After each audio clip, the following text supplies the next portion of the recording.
예, 이 시간은 우리 말씀 시간입니다. 먼저 말씀을 찾고 시작하겠습니다.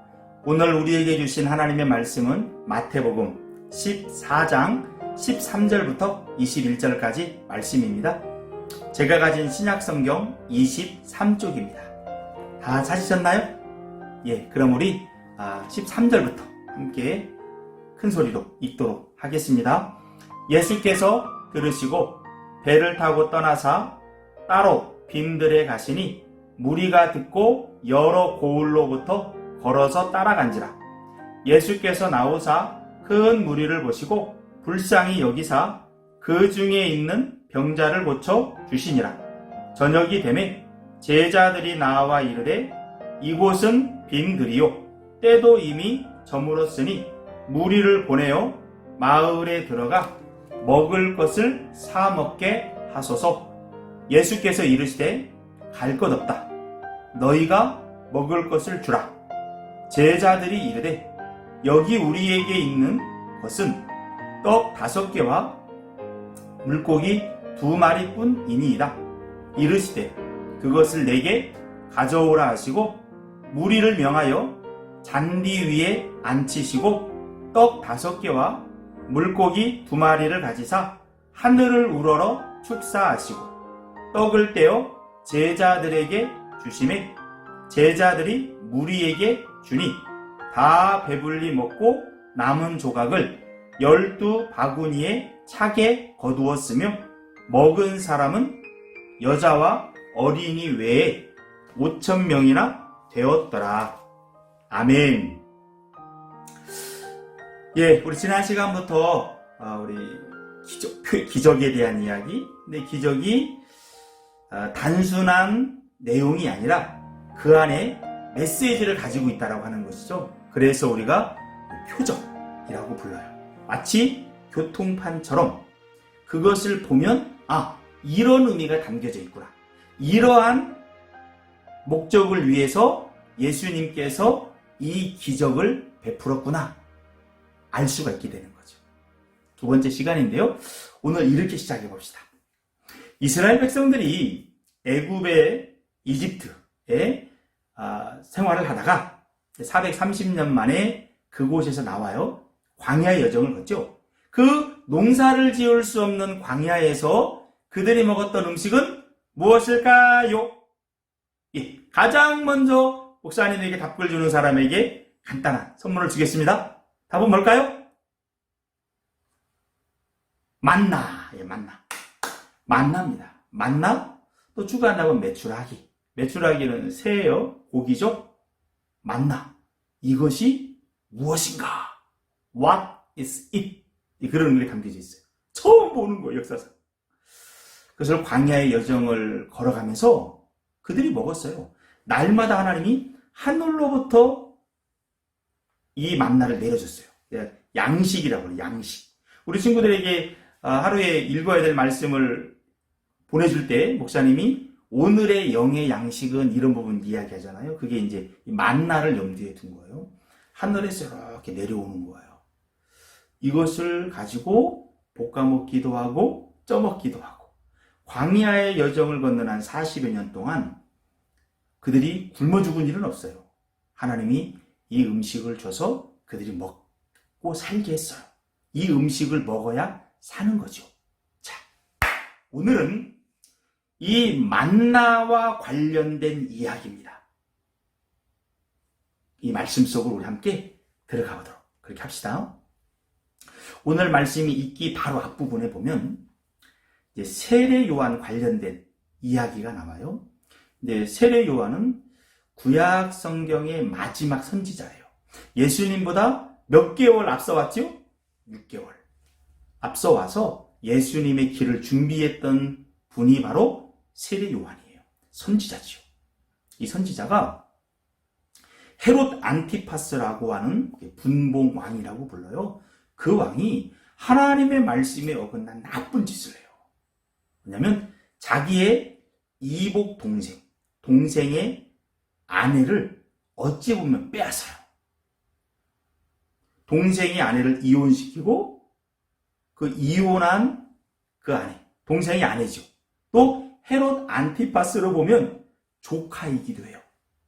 그 사람과 결혼을 합니다. 이건 하나님의 말씀에 어긋난 일이에요. 그래서 세례 요한이 회개하십시오! 지적을 했어요. 그랬더니 결국은 왕에 의해서, 헤롯 안티파스에 의해서 결국은 세례 요한이 목이 잘려 죽어요. 아주 가슴 아픈 역사죠. 때로는 우리가 하나님의 말씀으로 살다 보면 이런 어려움을 만나기도 해요. 그러나 하나님의 말씀은 말씀대로 가르치고 선포하는 게 필요하죠. 결국 예수님도 세례 요한처럼 또 그렇게 십자가에서 죽음을 죽으시죠. 그것을 세례 요한의 죽음을 통해서 미리 보여주기도 하거든요. 이 얘기를 딱 들은 다음에 예수님이 아무 말씀을 하시지 않고 벳세다 광야라는 곳으로 쫙 가십니다. 오늘은 여기서부터 시작을 해요. 근데 오늘 이 오병이요, 떡 5개와 물고기 2마리를 가지고 놀라운 기적을 이루시고 그걸 통해서 우리 가운데 메시지를 주는데, 이것은 우리가 마태복음에만 있는 것이 아니고 마가복음 6장에도 있어요. 그리고 누가복음 9장에도 언급이 나와요. 그리고 요한복음 6장에도 언급이 나와요. 약간의 차이가 있기도 합니다. 근데 전체적으로 통합해서 오늘 말씀을 함께 나눠보기를 원합니다. 그림 나오죠? 벳세다 광야로 쭉 가신데 많은 사람들이 이 예수님을 만나고 싶어서 걸어서 그 먼 곳까지 이렇게 옵니다. 사실상 예수님은 한편에 이제 쉬고 싶은 마음에 그 빈들이라고 불러요. 광야. 이스라엘 백성들이 광야에서 만나를 먹었죠. 의도적으로 그 광야로 장소를 바꾸는 거예요. 예수님은 갔고 많은 사람들 따라왔어요. 이 사진에 보이는 것처럼 이제 이게 아마 예수님이 오병이의 표적을 베풀었던 그 장소이지 않겠느냐, 이렇게 이제 보는 곳을 사진으로 실어놨습니다. 근데 그 많은 무리를 보고 예수님께서 한편에 그들을 불쌍히 여겼다라는 표현이 나와요. 불쌍히 여겼다라는 말이 어떤 말일까요?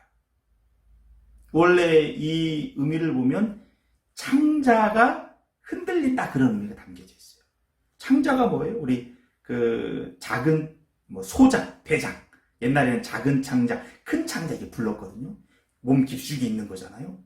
유대인들은 그 마음이 작동되는 것이 이 창자라고 봤어요. 이곳이 흔들린다. 즉 그만큼 그들을 사랑하는 마음. 그들이 목자가 없는 양처럼 참된 진리를 듣지 못한 상태에서 이리저리 다니면서 힘들어하는 모습, 그 모습을 보고서 불쌍히 여겼다라는 그런 말이에요. 예수님의 근본된 마음이죠. 이 예수님이 불쌍히 여기는 마음 한 군데가 표현된 게 뭐냐면, 이제 누가복음에 보면 나인성이라는 지역에 이제 그 과부 이야기가 나오는데요. 어머니하고 아들만 살았어요. 그런데 어느 날 아들이 죽었어요. 죽었으면 어떡하겠어요? 장사를 치러야죠. 장사를 치르기 위해서 나인성에서 나와서 쭉 가는데 저쪽 반대편에서 예수님과 제자들이 쭉 오는 거예요. 이 장례 행렬이 마주치죠. 그때 예수님께서 극한 슬픔에 빠져 있는 그 어머니를 보고, 많은 장례 행렬의 눈물을 보고 그 행렬을 멈춰요. 그리고 죽어있는 그 청년, 그 과부의 아들에게 손을 대요. 그리고 그를 일으켜요. 그때 한편에 나왔던 마음이 예수님께서 슬퍼 우는 그들을 향한 불쌍히 여기는 마음이 거기 한편에 나타나기도 하죠. 어떤 예수님은 많은 사람들을 불쌍히 여기고 도울 수 있으면 돕고, 그런 마음으로 예수님이 사역을 하셨던 분이에요. 그래서 많은 무리가 오니까 그 무리들을 불쌍히 여기는 마음에 몸이 아픈 사람들을 치료해서 고치기도 해요. 그러면서 그들에게 생명의 말씀을 전하는 겁니다. 예수님은 단순히 우리의 눈을 고치고 발을 고치고 팔을 고치고 단순히 이런 일만 하시는 분은 아니에요. 진짜 중요한 것은 생명의 말씀, 하나님 나라에 대한 말씀, 영혼을 살리는 말씀, 이 말씀을 보다 더 잘 가르치기 위해서 아픈 사람을 고치기도 하고 했던 것이거든요. 그들에게 하나님 나라의 말씀을 가르치기 시작합니다. 어디에서요? 빈들에서요. 하나님의 말씀을 쫙 가르치면서 열정적으로 이제 하나님 나라의 비밀을 풀어헤치기 시작하는, 그때 많은 비유들을 가르치는 거예요. 우리가 앞에 썼던 여러 비유들도 예수님이 그때 가르쳤던 내용을 드릴 거예요. 근데 시간이 점점 흘러갑니다. 어둑어둑해지려고 그래요? 근데 그곳은 어디였어요? 광야, 빈들이라고 표현돼요. 광야 같은 곳이. 먹을 게 없잖아요. 어떻게 해야 될까요? 그래서 제자들이 요청하는 겁니다. 예수님, 이제 시간 어두워집니다. 저 사람들 이제 각자 저 마을에 흩어져 들어가서 먹을 것을 좀 사서 먹게 그렇게 해야 되지 않겠습니까? 예수님? 이제 제자들이 예수님 앞에 나와서 이야기를 해요. 그때 예수님이 뭐라고 하냐면, 그렇게 할 거 없다. 너희들이 저 무리들에게 먹을 것을 주어라. 이야기를 하는 거예요. 근데 그것은 광야였어요? 빈들이란 말이에요? 먹을 게 어디 있겠어요? 근데 예수님이 뭔가 메시지를 주기 위해서 제자들에게 이 얘기를 했던 거예요. 그러니까 제자들 가운데 빌립이라고 하는 제자가 있어요. 빌립이라는 제자는 아주 수학을 잘했던 것 같아요.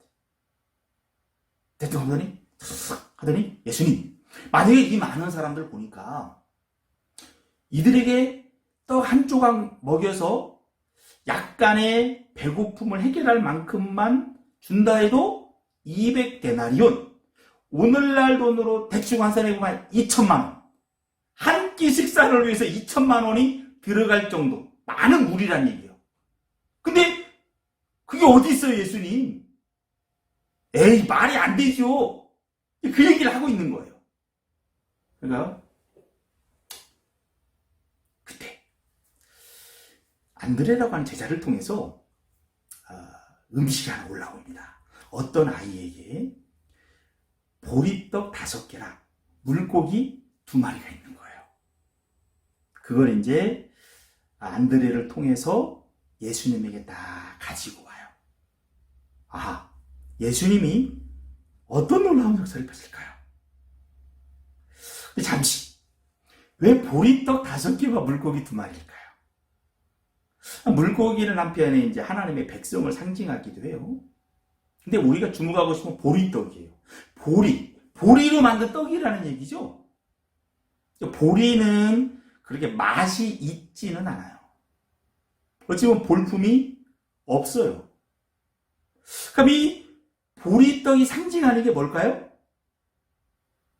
성경적으로 보면 예수님을 상징하는 거예요. 예수님이, 우리가 이제 목사님들 여기 예수님 관련된 여러분 사진을 막 올리긴 했습니다만, 예수님이 굉장히 잘생긴 것처럼 나와요. 머리도 참 길고. 그런데 그거 다 가짜입니다. 실제 예수님의 모습을 이사야서 말씀을 통해서 이렇게 보면 사람들이 봤을 때, 아유, 저분 예수야, 진짜 못생겼다, 이런 말이 나올 정도로 예수님이 외형상 볼품은 없었어요. 그 예수님을 보리떡으로 표현하는 거예요. 그래서. 근데 그 보리떡인 예수, 볼품이 없는 예수가 우리에게 생명을 준다. 보리떡을 먹어야 사람들이 이 광야에서 사는 것처럼 예수를 먹어야 산다 라고 하는, 한편에는 메시지를 주기 위해서 보리떡 5개를 준비를 했던 거예요. 자, 그러자 예수님께서 이제 50명씩 100명씩 앉게 해요. 왜 50명씩 100명씩 앉게 할까요? 10명도 앉을 수 있고 20명도 앉을 수 있잖아요. 그런데 이 부분도 상당히 의미가 있어요. 원래 50명, 100명이 군대 조직이에요. 50부장. 50명을 이끄는 사람을 50부장이라고 하거든요. 100명을 이끄는 사람을 100부장이라고 불러요. 이게 군대 규모예요. 이것이 한편에는 그 광야에 있는 사람들에게 오해를 불러일으켰어요. 아, 예수님이 우리의 군사적 메시아구나. 그래서 50명씩 100명씩 앉아서 뭔가 군사훈련을 시키려나? 이런 착각도 한편에 불러일으키게 돼요. 어쩌든지 예수님이 50명 100명씩 딱 앉힌 후에 그 보리떡 5개와 물고기 2마리를 가지고 축사한다고 해요. 하나님 아버지 앞에 감사하는 거예요. 감사한 다음에 제자들을 통해서 나누어 주게 하는 거예요. 나중에 보니까 남자만 5,000명이래요. 그러면 여자와 아이들까지 대략 포함해보면 몇 명이겠어요? 한 2만 명 정도가 된다고 볼 수 있죠. 이건 굉장한 숫자죠. 많은 숫자예요. 그런데 예수님은 보리떡 5개랑 물고기 2마리를 가지고 이들을 다 먹입니다. 어느 정도로 먹이느냐? 단순히 배고픔만 해결하는 수준이 아니에요. 배불리 먹었다고 해요. 배불리 먹은 다음에 남은 거 버리지 마라. 다시 거두어 드리라. 다시 거두었더니 얼만큼이 됐어요? 12바구니. 근 2만 명이 먹고 12바구니가 남은 것으로 거두어졌어요. 왜 성경에서는 12이라는 숫자를 언급을 했을까요? 우리 친구들, 선생님들, 12이 성경에서 어떤 의미를 가지고 있습니까? 예수님의 제자가 12제자, 이스라엘이 12지파, 10이라고 하는 숫자는요, 하나님의 백성의 숫자예요. 그래서 오병이어를 통해서 남자만 5,000명, 여자아이까지 보면 2만 명 정도가 되는 거지. 먹인 다음에 12바구니를 거둠을 통해서 예수님은 이제 유대인들을 구원한다. 하나님의 백성들을 구원한다. 이런 메시지를 알려주는 거예요. 그리고 다른 성경에 보면 이제 그 칠병이어라고 하기도 하는데, 칠병이어에서는 물고기가 2마리는 아니에요. 2서너 마리. 그래서 칠병 이렇게 표현하거든요. 그때는 남자만 4,000명. 그러니까 대략적인 거기도 한 15,000명 정도가 될 수 있겠죠. 그 사람들을 먹인 다음에 거두어 들이는, 그때는 광주리라는 표현을 쓰는데, 얼마 잡니까? 7광주리를 거두어요. 이것은 어떤 의미를 가지고 있느냐? 이방인의 구원. 7이라는 숫자가 한편에 이방인을 나타내기도 하거든요. 어쩌든지 간에 예수님은 오병이어를 통해서 칠병몇어를 통해서 유대인이나 이방인은 유대인이 아닌 사람들이죠. 예수님을 통해서 구원해낸다. 이 기적을 통해서 그러한 메시지, 표적으로 탁 보여줬던 거예요. 여기서 우리 이제 마무리를 짓기 원합니다. 오늘은 크게 2가지 교훈을 얻을 수 있어요. 우리 예수님께서 이 오병이어를 통해서 뭘 이야기하고 싶은가? 첫 번째, 예수님은 우리의 구원자이시다라는 거죠. 예수님은 하늘로부터 내려온 생명의 떡이에요. 구약의 입장에서 보면 광야 이스라엘 백성들이 먹었던 만나, 그 만나가 어디서 내렸어요? 하늘에서 내렸단 말이에요. 마찬가지로 예수님도 하늘에서 오신 분이에요. 생명의 떡으로 만나를 먹어야 살았던 것처럼 예수님을 먹어야 살 수 있다. 이걸 알려주는 거죠. 예수님이 십자가에 달리셨어요. 왜요? 우리의 죄를 없애주기 위해서. 대신 고난을 당했잖아요. 그리고 그 예수님을 믿어야 우리의 죄가 없어지면서 우리는 하나님 나라 백성이 될 수 있는 거예요. 예수님을 믿는다? 오늘 말씀으로 표현하면 예수님을 먹는다, 그런 의미로 표현할 수 있죠. 생명의 떡인 예수, 그분을 먹어야 된다. 그분을 먹지 않으면 어떻게 돼요? 광야의 이스라엘 백성들이 만나 안 먹으면 어떻게 될까요? 죽지요. 마찬가지로 예수님을 믿지 않으면 우리는 영원한 지옥 형벌이 있는 거예요. 그러나 예수님을 먹으면 하나님 나라 백성으로 사는 거지. 두 번째 메시지는 뭐냐면 예수님께서 이 오병이어를 가지고 많은 보리떡과 물고기를 계속 공급하잖아요. 이걸 누구한테 나눠주라고 하죠? 제자들에게 나누어 주게 하는 거예요. 이게 어떤 의미가 있을까요? 제자들 오늘날 우리 교회로 표현할 수 있어요. 교회와 예수님을 믿는 하나님의 백성은 세상에 이 생명의 떡인 예수를 전해야 된다는 거죠. 전해서 그들도 예수님의 풍성함 가운데로 나아올 수 있도록 하는 것. 그게 바로 교회의 사명이라는 겁니다. 예수님을 먼저 믿는 우리의 사명이라는 거예요. 그러니까 우리 중고등부도 어떻게 돼요? 어떻게 되겠어요? 예수님을 믿는 큰 복을 받았어요? 그렇다면 우리도 중학교에 가서, 고등학교에 가서, 대학교에 가서, 직장에 가서 만나는 사람들에게 예수님을 나누어 주는 거예요. 나누어 줌을 통해서 그들도 배불리 먹을 수 있도록 그 사명이 우리에게 주어져 있다라고 하는 것. 자, 오늘 말씀을 여기서 마치길 원합니다. 오병이어는 표적이에요. 엄청난 기적이에요. 얼마나 큰 기적인지 많은 사람들, 예수님을 안 믿는 많은 사람들은 이걸 인정하지 않고 만들어진 이야기다 라고 막 이야기하기도 해요. 그런데 분명히 역사 가운데 있었던 예수님께서 친히 베풀었던 기적이에요. 이것은 표적, 메시지를 가지고 있죠. 예수님을 먹어야 산다. 그리고 예수님을 전하라. 이야기합니다. 우리 이 말씀 의지하면서 견고하게 하나님 앞에 서시는 우리 모든 선생님들과 친구들 되기를 축복합니다. 이 시간 기도하겠습니다. 참 좋으신 하나님 감사합니다. 오병이어 표적을 통해서 예수님은 바로 하늘로부터 내려온 생명의 떡이라는 걸 이야기했습니다. 맞습니다. 예수님을 믿어야 삽니다. 예수님을 먹어야 우리의 생명이 살아납니다. 이 부분들이 우리 안에 깊이 믿어질 수 있도록 인도해 주시고 끝없이 예수님을 먹는 우리의 신앙이 되도록 인도해 주시고 우리만 먹을 뿐만 아니라 우리는 또한 예수님을 다른 사람에게 전하는 겁니다. 다른 사람에게 나누어 주는 겁니다. 그 사명도 잘 감당할 수 있도록 도와주세요. 우리 양림은교회 중고등부가 이 사역 잘 감당할 수 있도록 우리에게 필요한 것으로 채워주시기 원합니다. 그리고 우리 하나님께서 선한 도구로 써주세요. 모든 것 주님께 올려드리며 예수 그리스도의 이름으로 기도합니다. 아멘.